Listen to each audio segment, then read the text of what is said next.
スポーツ自転車を購入後、多くの方が経験する良いこと、微妙なことを紹介します。私、通勤坂と申します。13年間ロードバイクで坂道を通勤してました。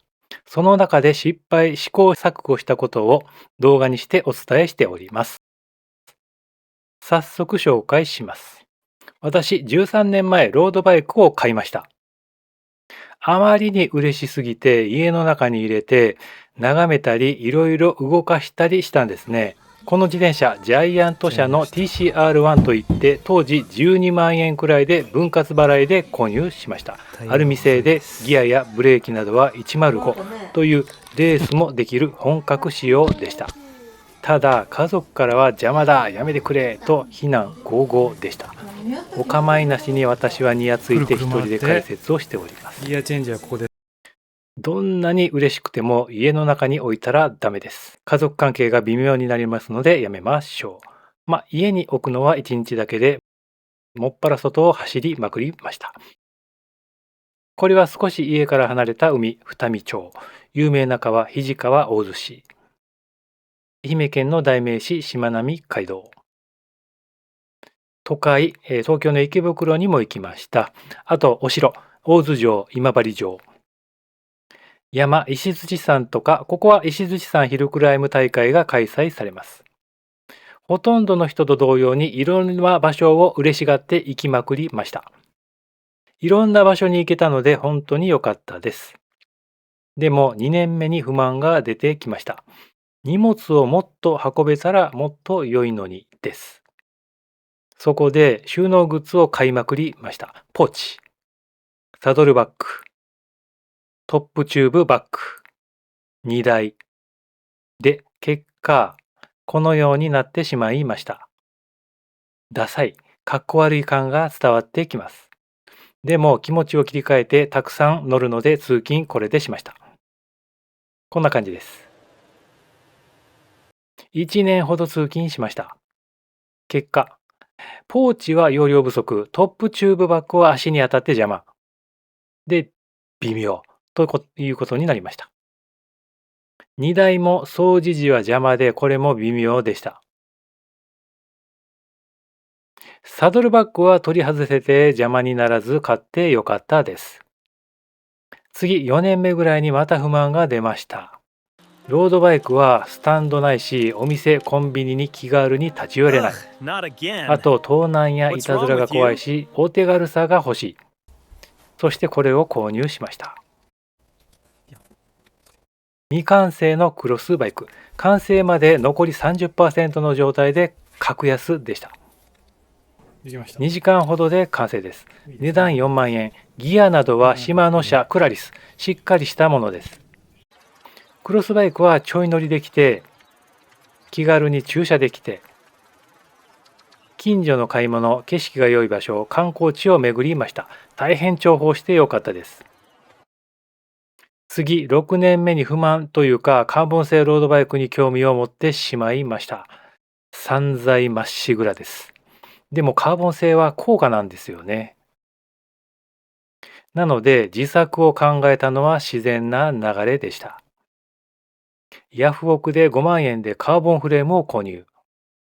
ジャイアント社 TCR コンポジットの OEM、完成車35万円くらいのフレームです。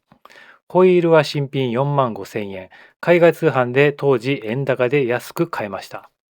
残りのパーツも中古で買い揃え、YouTube を見ながら15万円で完成させました。なんと重量 7.2kg。そこそこ軽い自転車ができました。調子に乗ってヒルクライム大会にも参加しました。でも良かったといえば、どうせならハイエンドで自作したらよかったなと。微妙という判断となり、欲の皮がだんだん厚くなっていってしまいました。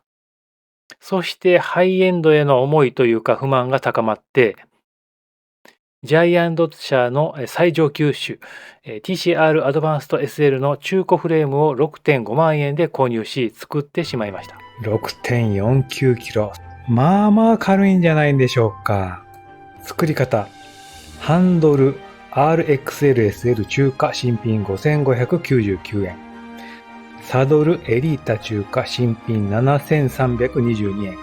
ステム UNO 中華新品2957円。リアディレイラーとフロントディレイラー、シマノデュラエース11000円と8500円。スプロケットシマノ、これもデュラエース中古9800円。フレームはジャイアントの TCR アドバンスト SL2011 年式で66000円。チタン製のクイックレバー中華新品1619円。ペダルクランクブラザーズのエッグビーター11中古16000円。パワーメーター付きクランクマージーン PESP505 新品51600円。タイヤとチューブはパナレーサー13750円。ホイールはデュラエース WH9000CD14 で5万円中古ですね。これら買いまして、かかった費用、一般道路で乗れる構成だと全部新品で買った場合は71万円もします。で全部中古で買えた場合は 24.5 万円。で私の場合は 28.5 万円。適当な中古がない場合はどうしても新品を購入しました。これは所有欲を満たして軽くて乗りやすくていろいろな場所に行きました。このイメージ動画はかっこよすぎです。通勤坂はいい年のおっさんなので全く似ておりません。今も大会通勤ツーリングに大活躍で使っております。また不満です。今度は雨の日乗れないことにやるせなさを感じてしまいました。そこで箕浦社のスマートトレーナー、家で自転車漕ぐやつですね。自転車のキューベさんで約10万円で購入しました。型番ですね。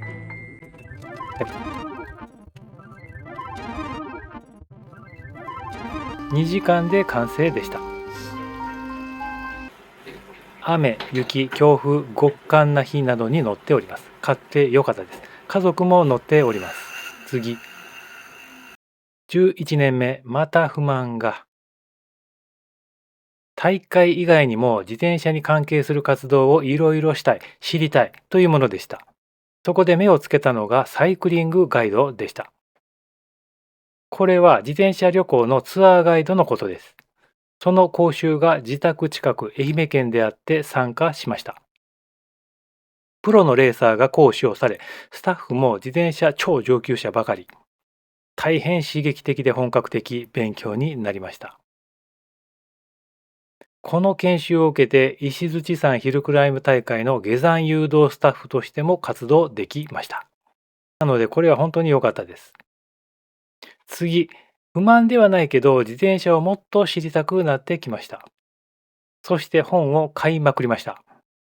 ロードバイクテクニック、ロードバイクの科学、動きの解剖学、ロードバイクメンテナンス、スポーツバイク入門マニュアル、ロードバイク大カタログ、誰でもできる自転車メンテナンス、ロードバイクの素材と構造の進化、ロードバイクテクニック、ロードバイクトレーニング、ロードバイクカスタマイズ、ロードバイクセルフセッティング。以上。特にこの2冊は繰り返し読み返しました。良かったです。おすすめです。以上、13年間の良かったこと、微妙なことの主な流れでした。結論。良いことはもちろんおすすめです。でも、他人のおすすめなんて知ったこっちゃない。結局自分が楽しめりゃそれが一番です。これも一つの参考としてください。以上。ご視聴ありがとうございました。通勤坂コミュートヒルでした。